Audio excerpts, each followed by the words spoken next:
ನಮಃ ಶಿವಾಯ. ನಮಸ್ಕಾರ. ಶ್ರೀ ತುಂಗಭದ್ರೇಶ್ವರಾಯ ನಮಃ. ನಮಸ್ಕಾರ. ಈ ವಾರದ ವಿಶೇಷತೆ ಏನಂತಂದ್ರೆ, ನಾ ಹಿಂದೆ ಒಂದು ಮಾಹಿತಿ ಕೊಟ್ಟಿದ್ದೆ ಸಂಚಿಕೆಯಲ್ಲಿ. ಈಗ ಶತತಾರ ನಕ್ಷತ್ರ ಕುಂಭರಾಶಿಯವರಿಗೆ ಸಾಡೆ ಸಾತಿ ನಡೀತಾ ಇದೆ ಅಂತ. ಒಂದು ರಾಶಿಯಲ್ಲಿ ಶನೀಶ್ವರ 2.5 ವರ್ಷ ಇರ್ತಾರೆ.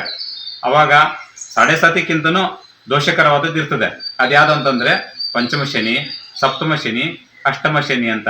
ಪಂಚಮ ಶನಿ ಯಾರಿಗೆ ಅಂದ್ರೆ ಈಗ ತುಲಾರಾಶಿಯವರಿಗೆ ಪಂಚಮ ಶನಿ ಹಂಚಿನ ನೀರು ಕುಡಿಸಿದ್ದ ಅಂತ ಅಷ್ಟು ತೊಂದರೆ ಕೊಡ್ತಾರೆ ಅಂತ ಶಾಸ್ತ್ರ ಪ್ರಕಾರ ಹೇಳ್ತಾರೆ.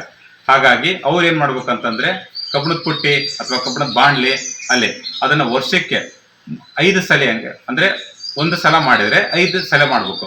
5 ಶನಿವಾರ ದಿವಸ ಒಂದು ಕಬ್ಬಣದ ಬಾಣ್ಲಿಯಲ್ಲಿ ಎಣ್ಣೆ ಹಾಕಿ, ಎಳ್ಳೆಣ್ಣೆ ಹಾಕಿ, ಪ್ಯೂರ್ ಎಳ್ಳೆಣ್ಣೆ ಹಾಕಿ ಅದರ ಮುಖ ನೋಡಿ ಆಂಜನೇಯ ಸ್ವಾಮಿ ದೇವಸ್ಥಾನಕ್ಕೆ ಕೊಡಬೇಕು. ಈ ತರ 5 ಶನಿವಾರದಂಗೆ 2.5 ವರ್ಷದಾಗೆ 3 ಸಲ ಮಾಡ್ಬೇಕು. ಅಂದ್ರೆ 8 ತಿಂಗಳಿಗಾರ ಮಾಡ್ರಿ, ವರ್ಷಕ್ಕಾರ ಮಾಡ್ರಿ. ಒಟ್ಟು ನಿಮ್ದು ಸಾಡೆ ಸಾತಿ ಪಂಚಮ ಶನಿ ಮುಗಿಯೋದ್ರಾಗೆ 5 ಸಲ ದಂಗೆ 3 ಸಲ ಮಾಡ್ಬೇಕು. ಆಮೇಲೆ ಇದು ಪಂಚಮ ಶನಿ ಇರೋರಿಗೆ. ಸಪ್ತಮ ಶನಿ ಇರೋರಿಗೆ ಏನಂತಂದ್ರೆ ಅವರಿಗೆ ಅನಾರೋಗ್ಯ ಜಾಸ್ತಿ ಇರ್ತದೆ. ಅಷ್ಟಮ ಶನಿಯವರಿಗೆ ಆಸ್ಪತ್ರೆಗೆ ಅಡ್ಮಿಟ್ ಆಗಂಗಿರ್ತದೆ ಅಂತಾರ. ಸಪ್ತಮ ಶನಿ ಇರೋರು ಬನ್ನಿ ಗಿಡಕ್ಕೆ ಶ್ರಾವಣ ಮಾಸದಲ್ಲಾಗ್ಲಿ ಅಥವಾ ನವರಾತ್ರಿ ಆ ಟೈಮ್ನಲ್ಲಾಗ್ಲಿ ಒಂದು ಬೆಲ್ಲ ಮತ್ತೆ ಎಳ್ಳು, ಕರಿ ಎಳ್ಳು ಕುಟ್ಟಿ ಹಣತಿ ತರ ಅಂದ್ರೆ ಪ್ರಣತಿ ತರ ಮಾಡಿ ಅದ್ರಾಗ 2 ಬತ್ತಿ ಇಟ್ಟು ಅವ್ರ ಮುಖ ನೋಡಿ ಎಳ್ಳೆಣ್ಣೆಯಲ್ಲಿ ಆ ಎಳ್ಳೆಣ್ಣೆ ಇದನ್ನ ಬನ್ನಿ ಗಿಡಕ್ಕೆ ಬೆಳಗ್ಗೆ ಟೈಮಲ್ಲಿ 5:30 6:30 ಸಮಯದಲ್ಲಿ ಆ ಟೈಮ್ನಾಗೆ ಅದನ್ನ 11 ಪ್ರದಕ್ಷಿಣೆ ಹಾಕಿ ಬರ್ಬೇಕಾರಾಗೆ ಅಲ್ಲಿಂದ ಆ ದೀಪ ಹಚ್ಚಿ ತಿರುಗಿ ನೋಡ್ಲಿದಂಗೆ ಬರ್ಬೇಕು. ಈ ತರ ಮಾಡೋದ್ರಿಂದ ಸಪ್ತಮ ಶನಿ ದೋಷ ಪರಿಹಾರ ಆಗ್ತದಂತ ಒಂದು.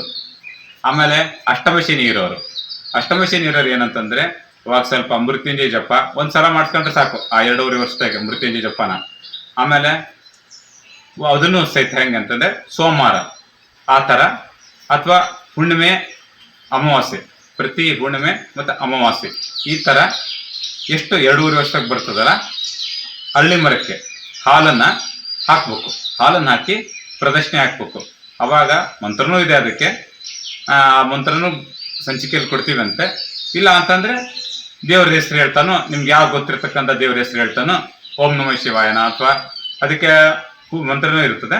ಓಂ ನಮಃ ಶಿವಾಯ ಇಲ್ಲಾಂದ್ರೆ ಮೃತ್ಯುಂಜಯಾಯ ರುದ್ರಾಯ ನೀಲಕಂಠಾಯ ಶಂಭವೆ ಅಮೃತೇಶಾಯ ಶರವಾಯ ಮಹಾದೇವತೆಯೇ ನಮಃ ಅಂತ ಹೇಳಿ ಹೇಳ್ತಾ ಇದಕ್ಕೆ ಹಳ್ಳಿ ಮರಕ್ಕೆ ಹಾಲು ಹಾಕ್ತಾ ಪ್ರದಕ್ಷಿಣೆ ಹಾಕಿದ್ರೆ ಅವರಿಗೆ ಕಂಟಕಗಳು ಪಾರಾಗ್ತದೆ. ಆಮೇಲೆ ಆಸ್ಪತ್ರೆ ಹೋಗ್ತಕ್ಕಂಥ ಸಮಯ ಕಡಿಮೆ ಆಗ್ತದೆ. ಇದು 100ಕ್ಕೆ 90 ಜನಕ್ಕೆ ಇರ್ತದೆ, ಎಲ್ಲರಿಗೂ ಅಂತಲ್ಲ. ಎಲ್ಲ ಇದು ಯೂನಿವರ್ಸಲ್ ಆಗಿ ಅಂತಂದ್ರೆ 90 ಜನಕ್ಕೆ ಇರ್ತದೆ. ಇನ್ನೊಂದು 10 ಜನಕ್ಕೆ ಇರ್ಲಿದಂಗೆ ಇರ್ಬೋದು. ಅವ್ರಿಗೆ ಒಬ್ಬೊಬ್ರಿಗೆ ಶನೀಶ್ವರ ಲಾಭಪ್ರದಾಯಕ ಅಂದ್ರೆ ಒಳ್ಳೇದ್ ಮಾಡೋರಿರ್ತಾರೆ, ಒಬ್ರಿಗೆ ನೀಚ ಇರ್ತಾರೆ, ಒಬ್ರಿಗೆ ಉಚ್ಚ ಇರ್ತಾರೆ. ಅದ್ರ ಮೇಲೆ ನಿರ್ಧಾರ ಆಗಿರ್ತದೆ. ಹಾಗಾಗಿ ಇದು ನಾವು ಎಲ್ಲರಿಗೂ ಸಾಮೂಹಿಕವಾಗಿರ್ತಕ್ಕಂಥ ಪರಿಹಾರಗಳು. ಎಲ್ಲರಿಗೂ ಒಳ್ಳೇದಾಗುತ್ತೆ ಬಯಸ್ತಾ ಹಾರೈಸಿ ಇನ್ನೊಂದ್ಸರಿ ಹೇಳ್ತೀನಿ. ಪಂಚಮ ಶನಿ ಇರೋದು ತುಲಾರಾಶಿಯವರಿಗೆ, ಆಮೇಲೆ ಸಿಂಹರಾಶಿಯವರಿಗೆ ಸಪ್ತಮ ಶನಿ, ಕರ್ಕ ರಾಶಿಯವರಿಗೆ ಅಷ್ಟಮ ಶನಿ.